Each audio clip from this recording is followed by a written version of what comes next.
25 বছর পূর্ণ করেছে দেশের শীর্ষস্থানীয় আর্থিক প্রতিষ্ঠান ব্র্যাক ব্যাংক। আড়াই দশকের এই অগ্রযাত্রা উদযাপনে বাংলাদেশের আর্থসামাজিক উন্নয়নে গুরুত্বপূর্ণ ভূমিকা রাখা 25টি প্রতিষ্ঠানকে সম্মাননা প্রদানের উদ্যোগ নেয় ব্যাংকটি। স্বচ্ছতা ও নিরপেক্ষতা বজায় রেখে প্রতিষ্ঠান নির্বাচনে গঠন করা হয় 5 সদস্যের জুরি বোর্ড। কয়েক দফা গবেষণা, আলোচনা ও যাচাই বাছাই শেষে 25টি প্রতিষ্ঠান চূড়ান্ত করেন জুরি সদস্যরা।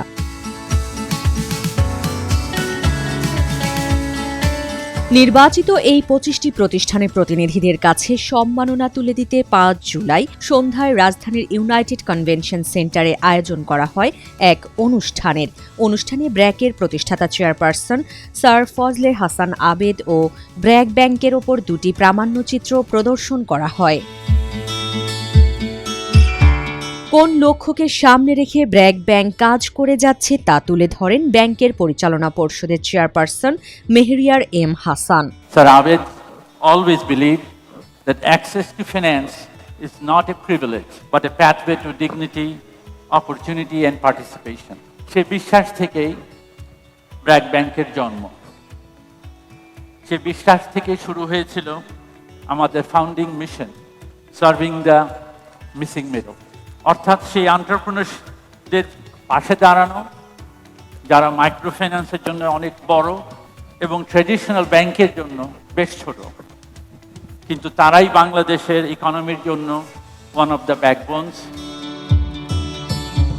গেল 25 বছরে ব্র্যাক ব্যাংক কিভাবে দেশের সবচেয়ে ইম্প্যাক্টফুল আর্থিক প্রতিষ্ঠানে পরিণত হয়েছে তা জানান ব্যাংকের ব্যবস্থাপনা পরিচালক তারেক রেফাতুল্লাহ খান।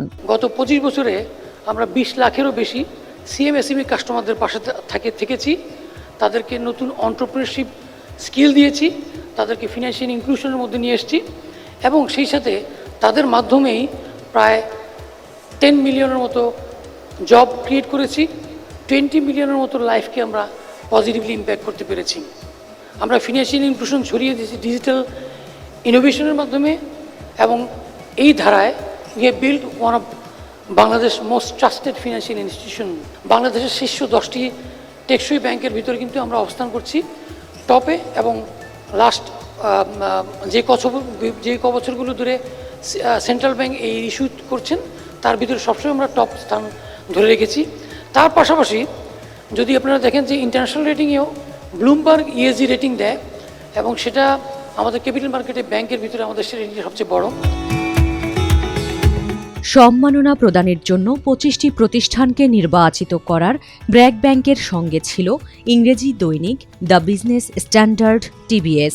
কি প্রক্রিয়ায় 25টি প্রতিষ্ঠানকে নির্বাচন করা হয়েছে সে সম্পর্কে সবাইকে জানান টিবিএস সম্পাদক ইনাম আহমেদ। প্রথমে আমরা 130টি প্রতিষ্ঠানকে আমরা একটা লিস্ট করেছিলাম, সেখান থেকে আমরা শর্ট লিস্ট করে 60টা প্রতিষ্ঠানে নামিয়েছি, 60 ইনস্টিটিউশনস। তো এরপর এখান থেকে 25 জনকে আমরা কিভাবে নেব সেটা ভেবে আমরা যেটা ঠিক করলাম যে আমরা একটা জুরি বোর্ড তৈরি করলাম এবং সেই জুরি বোর্ডের যারা মেম্বার তারা সমাজের বিশিষ্ট জন, যাদের নিরপেক্ষতা সম্পর্কে কোনো সন্দেহ নাই এবং যাদের প্রজ্ঞা সম্পর্কেও কারো কোনো সন্দেহ থাকতে পারে না, এরকম 5 জনের একটি জুরি বোর্ড তৈরি করলাম এবং তাদের সামনে আমাদের রিসার্চ উইং, বিজনেস স্ট্যান্ডার্ডের রিসার্চ উইং তারা ডোসিয়ার তৈরি করে তাদের কাছে পাঠিয়েছিল এবং সেই ডোসিয়ারগুলো ওনারা পর্যবেক্ষণ করে ওনারা মার্কিংয়ের ভিত্তিতে এই 25টা অর্গানাইজেশনকে ওনারা চুজ করেছেন। সেই 25টা অর্গানাইজেশনকে আমার অভিনন্দন। স্বাস্থ্য খাতে সম্মাননা পেয়েছে 7টি প্রতিষ্ঠান। এগুলো হলো ঢাকা মেডিকেল কলেজ হাসপাতাল, বারডেম জেনারেল হাসপাতাল, পক্ষাঘাতগ্রস্তদের পুনর্বাসন কেন্দ্র CRP, Gonoshasthaya Kendra, Bangladesh thalassaemia foundation, Kumudini nursing college ও আইসিডিডিআরবি। সম্মাননা দেয়া হয়েছে 4 শিক্ষা প্রতিষ্ঠানকে। এগুলো হলো বাংলাদেশ প্রকৌশল বিশ্ববিদ্যালয়, নটরডেম কলেজ, বাংলাদেশ ক্রীড়া শিক্ষা প্রতিষ্ঠান ও বিশ্ব সাহিত্য কেন্দ্র। কৃষিতে সম্মানিত হয়েছে বাংলাদেশ কৃষি গবেষণা ইনস্টিটিউট ও বাংলাদেশ ধান গবেষণা ইনস্টিটিউট।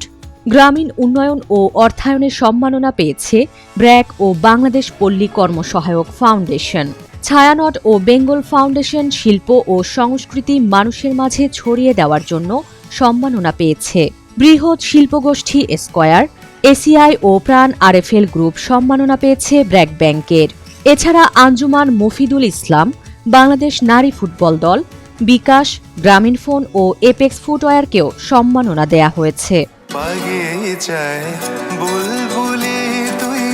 প্রায় 2 ঘন্টার এই অনুষ্ঠানে আরও ছিল নাচ ও গান পরিবেশনা।